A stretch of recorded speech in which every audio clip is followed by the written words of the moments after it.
नमस्कार मित्रों, कल हमने जाना मन के विषय में कि हमें मनुष्य क्यों कहा जाता है। हमने बतलाया कि हम मनुष्य कहलाते हैं मन की बदौलत। मन क्या है? मन है एक स्पेशल गिफ्ट जो नेचर ने, प्रकृति ने हमें दिया। इस बात का पता हमारे विद्वानों, हमारे पुरखों को, वैज्ञानिकों को, जो कि ऋषि मुनि थे, उनको पता चल गया। और उस महत्व को देखते हुए, मन के महत्व को देखते हुए उन्होंने हमारा नाम मनुष्य रखा। इतना महत्वपूर्ण हमारा मन है। अब इस महत्वपूर्ण मन के द्वारा ही हमने इन सब चीजों का निर्माण किया। मटका कहो, नलकूप कहो, फ्रिज कहो, टीवी कहो, एसी कहो, कूलर कहो, रॉकेट कहो, परमाणु बम कहो, बंदूक कहो, मोटरसाइकिल कहो, साइकिल कहो, सब चीजें हमारे मन के मंथन से ही तैयार हुई हैं। मन मंथन से इन चीजों से क्या प्राप्त करना चाहता है? आनंद, परम आनंद को पाना चाहता है। हर चीज जो मन करेगा, मंथन करेगा जिस भी चीज का, जैसे करोड़ों साल पहले जब तालाब से पानी पीते थे तो हमें वहाँ जाने और आने में जब तकलीफ महसूस होने लगी मन को, अरे रोज जाना, तो मटके का निर्माण कर दिया। मंथन करने की क्षमता है हमें।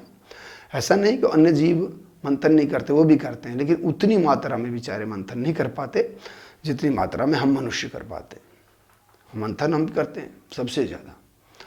तो हमने मंथन करके नल का बनाया, बॉटल बनाई, मटके बनाए, फ्रिज बनाया, बियर बनाई, शराब भी बना ली। तो हम मंथन करने की क्षमता हमारे अंदर सबसे अधिक है। और प्रत्येक मंथन से हम परम आनंद को पाने का प्रयास कर रहे हैं। अब वह बात और है कि हम परमानंद नहीं मिल पा रहा। ये तो हमने शुरू में ही बतला दिया। हमें परमानंद की सबसे निचली और निकृष्ट और थर्ड क्लास सीढ़ी मिल रही है। मजा आज तक के सभी कार्यों से, सभी तो नहीं कहूंगा, लेकिन 90% जो हमने संसाधन जुटाए हैं परमानंद को पाने के लिए, उन सभी से हमें केवल मजा मिलता है और सजा मिलती है। क्षणिक मजा मिलता है और फिर भरपूर सजा मिलती है। चाहे वह ग्लोबल वार्मिंग के रूप में हो, चाहे वह आगे दिखाई देने वाले परमाणु युद्ध के बारे में हो, पर्यावरण के प्रदूषण के बारे में हो, जो भी कुछ हमने विकास किया, विकास के नाम पर आज तक किया है, वह सजा हमें साथ साथ दे रहा है। ऐसा विकास हमने आज तक किया है।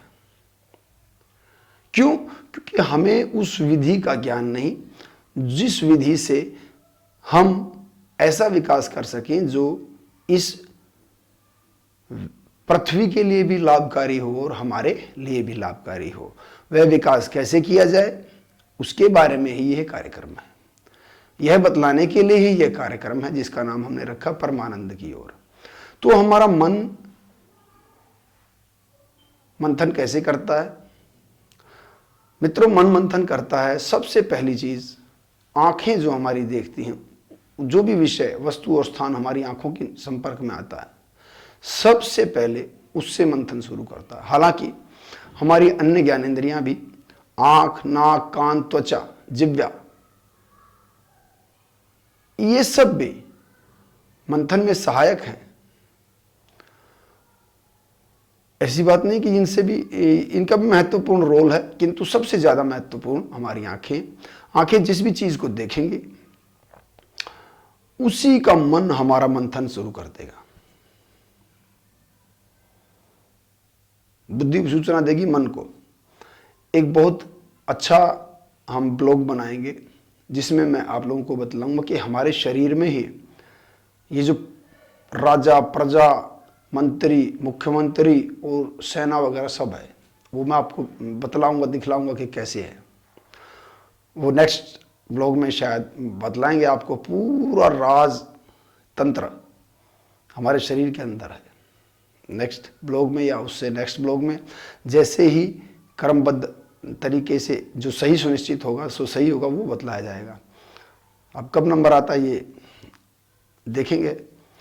तो इसकी सूचना बुद्धि मन को देती है। मन के विषय में एक बात जरूर बता देता हूं कि मन हमारे शरीर में राजा है। और ये भी बात तय है कि यथा राजा तथा प्रजा, हमारे शरीर में प्रजा भी है। तो मन रूपी राजा को बुद्धि सूचना देती है कि भाई ये चीज हमने देखी है। तो मन कर्मेंद्रियों की सहायता से, कर्मेंद्रियां हाथ पैर इत्यादि, ये हैं कर्मेंद्रियां। इन कर्मेंद्रियों के माध्यम से उस विषय वस्तु और स्थान को पकड़ता है, प्राप्त करता है और उसके बारे में उसको नोचता है, खरोंचता है, चखता है ज्ञानेंद्रियों से और उसका निष्कर्ष निकालता है कि भाई इससे परमानंद या सुख मिल सकता है कि नहीं मिल सकता। कोई कड़वी चीज होगी, जिह्वा पर लगाते हैं, अरे बेकार है रखो, बढ़िया होगी स्वादिष्ट होगी तो कहेंगे भाई इसको और आओ, ये तो बहुत अच्छी चीज है, इसको और खाओ। तो बुद्धि के साथ मन इसका मंथन करता है। अब मन रूपी राजा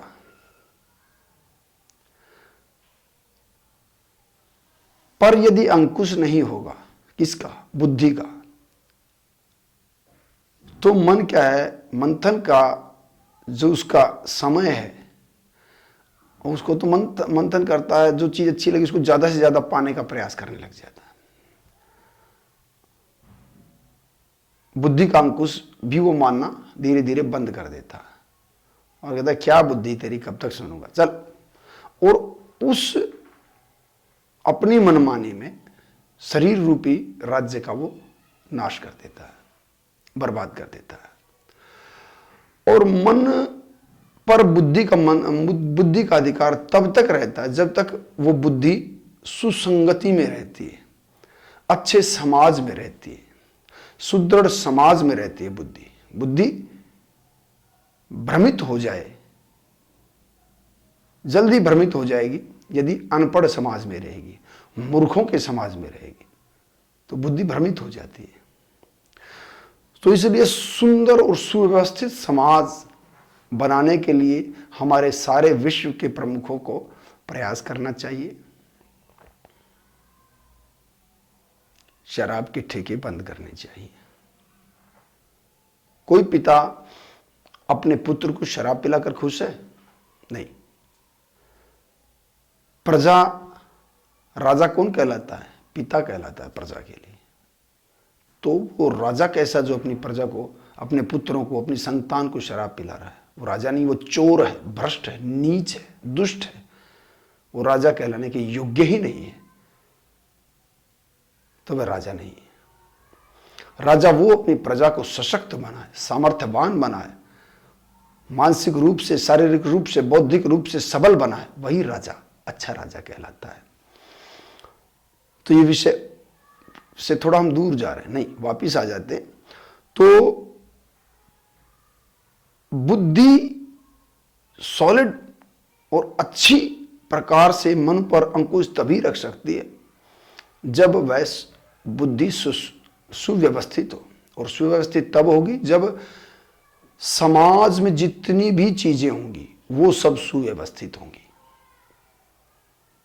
हमारी आंखें जो देखें वो अच्छा हो, समाज में राजा हमारा अच्छा हो, वो सुनिश्चित करे कि किस प्रकार की फिल्में, किस प्रकार का पहनावा, किस प्रकार का खान पान समाज में हो, ताकि बुद्धि बैलेंस्ड रहे और मन को काबू, अंकुश में रखा जा सके। अब कोई राजा शराब का वितरण जबरदस्ती खुलेआम करवाए और ज्यादा से ज्यादा करवाने का प्रयास कर रहा है, और ड्रग्स ज्यादा से ज्यादा कितना भी बेचो, शराब कितनी भी बेचो, कहीं पर भी बेचो, इस तरह का खुलेआम हर चीज को समाज में दे रहा है, और वो उम्मीद करता है कि बलात्कार नहीं होंगे, चोरियां नहीं होंगी, डाके नहीं डाले जाएंगे, तो ऐसा संभव नहीं है। यथा राजा तथा प्रजा, प्रजा ही दुष्ट है ऐसा नहीं है। प्रजा दुष्ट नहीं है, राजा दुष्ट है। बलात्कार यदि किसी देश, स्टेट, राज्य में होता है तो सबसे बड़ा बलात्कारी या दोषी उस देश का मुखिया है। ये बहुत गहरी बात मैं कह रहा हूं, इसका मंथन कीजिएगा, आप 100% इस बात पर एग्री होंगे। अभी नहीं तो मेरा एक प्रोग्राम होगा, उस प्रोग्राम के माध्यम से मैं साबित करूंगा कि मैं जो बात कह रहा हूं एकदम सही कह रहा हूं। मानसिकता बलात्कार कोई व्यक्ति नहीं करता, बलात्कार एक मानसिकता करती है जो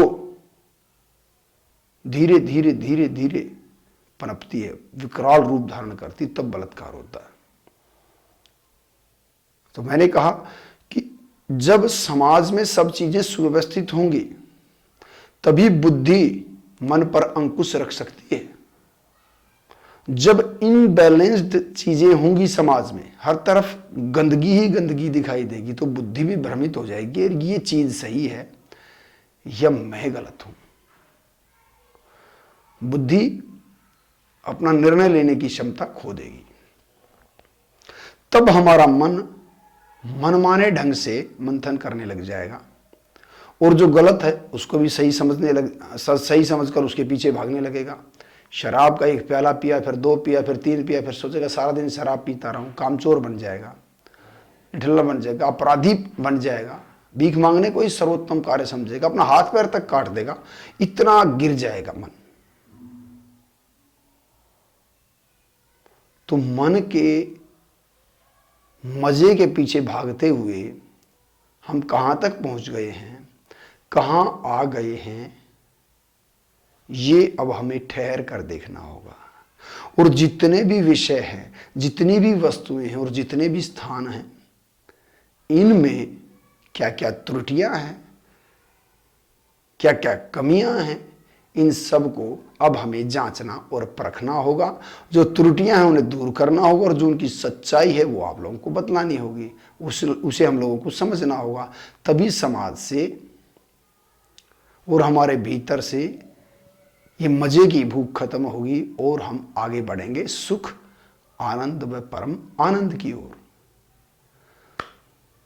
तो कल से भिन्न भिन्न विषयों को, चाहे जितने भी विषय धरती पर, उनकी सच्चाई को हम जानने का प्रयास करेंगे, ताकि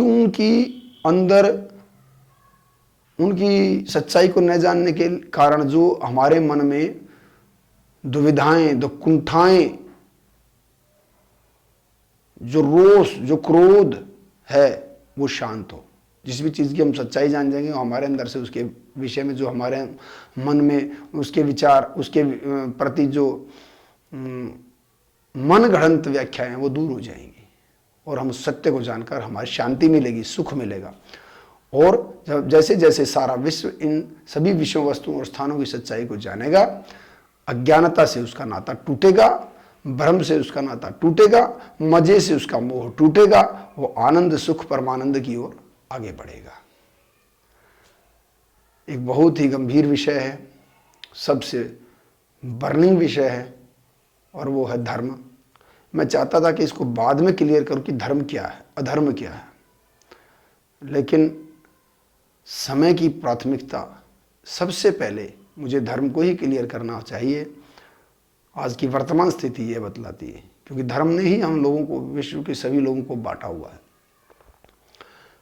तो संभवतः कल नेक्स्ट ब्लॉग में हम आप लोगों को धर्म की सच्चाई बतलाएंगे कि धर्म किस चिड़िया का नाम है, धर्म है क्या चीज़, अधर्म क्या है और धर्म क्या है। कल हम इसके बारे में आप लोगों को विस्तार पूर्वक बतलाएंगे। और मैं ये 100% दावा करता हूँ, यदि आपने उस ब्लॉग को देख लिया, समझ लिया, तो धर्म के को लेकर जितने भी भ्रांतियाँ आपके मन में हैं वो सब दूर हो जाएंगी और धर्म की सच्चाई को और अधर्म की सच्चाई को आप जान जाएंगे। इसी प्रकार धीरे धीरे धर्म अधर्म को व्याख्यात करते हुए जितने भी विषय हमारे सामने आएंगे, हम हर रोज़ ब्लॉग के साथ आप लोगों को उसकी सच्चाई बतलाएंगे, क्लियर करेंगे। तब तक के लिए नमस्कार, जय हिंद, जय भारत। परम आनंद की ओर